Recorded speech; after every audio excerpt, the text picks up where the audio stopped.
오늘은 변제율 100%, 탕감률 0%라는 결과가 나와도 개인 회생을 검토해야 하는 이유 6가지를 말씀드리겠습니다. 많은 분들이 원금을 전부 갚아야 한다면 직접 갚는 것과 무엇이 다르냐고 생각합니다. 실제 상담에서도 변제율이 100%라는 말을 듣고 신청을 포기하려는 분들이 많습니다. 하지만 개인회생은 원금 탕감률 하나만으로 판단하는 절차가 아닙니다. 따라서 변제율 숫자만 보고 포기하면 실제 생활에서 얻을 수 있는 중요한 실익을 놓칠 수 있습니다. 원금과 이자, 추심, 재산, 생계비를 함께 살펴봐야 정확한 판단이 가능합니다. 첫째는 이자 부담입니다. 원금이 3,600만 원이고 월 변제금 100만 원을 36개월 납부한다면 총 변제금은 3,600만 원입니다. 숫자만 보면 원금 100% 변제입니다. 그런데 개인회생을 신청하지 않고 연 19%의 기존 대출을 계속 상환한다면 원금 3,600만 원에 대한 1년 이자는 단순 계산으로 약 684만 원이 줍니다. 상환 기간이 길어질수록 이자와 연체 부담이 커질 수 있습니다.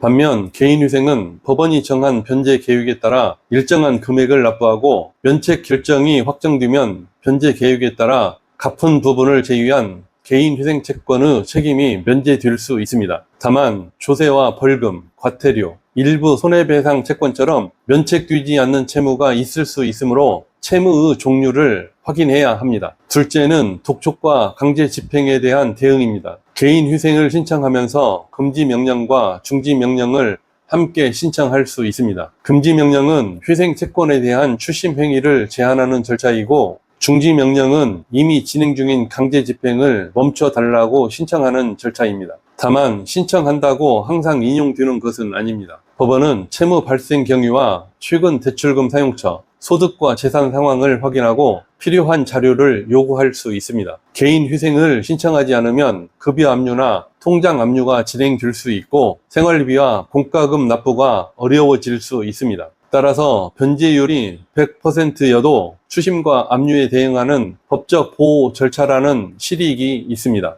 셋째는 재산과 생계의 보호입니다. 개인회생은 지속적인 소득으로 변제금을 납부하면서 본인 재산과 생업을 유지하는 구조로 검토하는 절차입니다. 생활에 필요한 가전제품이나 생업용 차량을 반드시 바로 처분해야 하는 것은 아닙니다. 다만 재산을 숨기거나 누락해서는 안 됩니다. 정상가치 보장 원칙에 따라 현재 재산을 처분했을 때 채권자에게 돌아갈 금액보다 총 변제금이 적어서는 안 됩니다. 부동산 지분과 임차 보증금, 차량, 예금, 보험 환급금은 정확하게 기재해야 합니다. 자동차가 있다고 해서 언제나 처분해야 하는 것은 아니지만 차량의 시가와 담보대출 잔액, 생업상 필요성을 함께 설명해야 합니다. 최근 가족에게 차량을 넘겼거나 큰 금액을 인출했다면 이유와 사용처도 소명해야 합니다. 회생위원은 통장 내역과 금융 자료가 서로 일치하는지를 중요하게 보고 꼼꼼하게 확인합니다. 넷째는 생계비 보장과 고정 변제금입니다. 개인 회생을 하지 않으면 채권자마다 납부일과 금액이 달라 생활비가 부족해지고 새로운 대출로 기존 채무를 갚는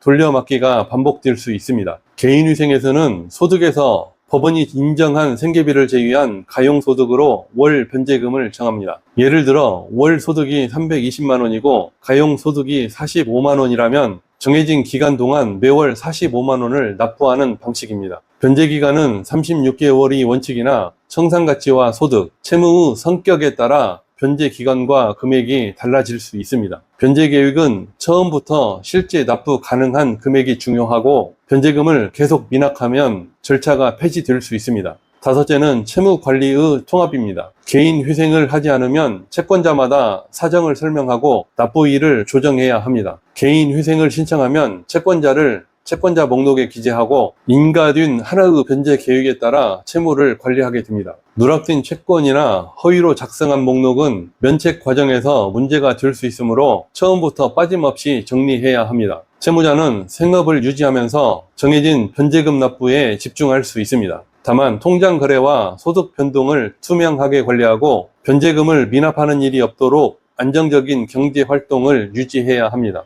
여섯째는 채무 정리와 신용 회복의 출발점입니다. 끝이 보이지 않는 돌려막기와 달리 개인회생은 법원이 정한 기간 동안 변제금을 성실히 납부하고 남은 채무에 대해 면책 결정을 받는 절차입니다. 면책 결정이 확정되면 새로운 금융 생활을 준비할 수 있지만 신용이 곧바로 정상으로 회복되는 것은 아닙니다. 결국 변제 기간 동안 변제금을 연체하지 않고 성실하게 납부하는 것이 가장 중요하며 면책 이후에도 연체 없는 금융 생활을 이어가야 신용 회복의 기반을 마련할 수 있습니다. 정리하겠습니다. 변제율 100%는 원금 탕감이 없다는 의미일 수 있습니다. 그러나 이자 부담 정리, 독촉과 강제 집행 대응, 재산과 생계 보호, 생계비를 반영한 고정 변제금, 법원 중심의 채무 관리, 정해진 기간 이후 면책과 신용 회복의 출발점이라는 이 6가지 실익은 분명히 존재합니다. 따라서 변제율만 보고 포기하지 마시고 왜 100%가 나왔는지 소득과 재산, 채무 발생 시점과 사용처를 기준으로 확인하시기 바랍니다. 저는 서울휘생법원 휘생위원으로 수많은 사건을 심사한 풍부한 경험을 가지고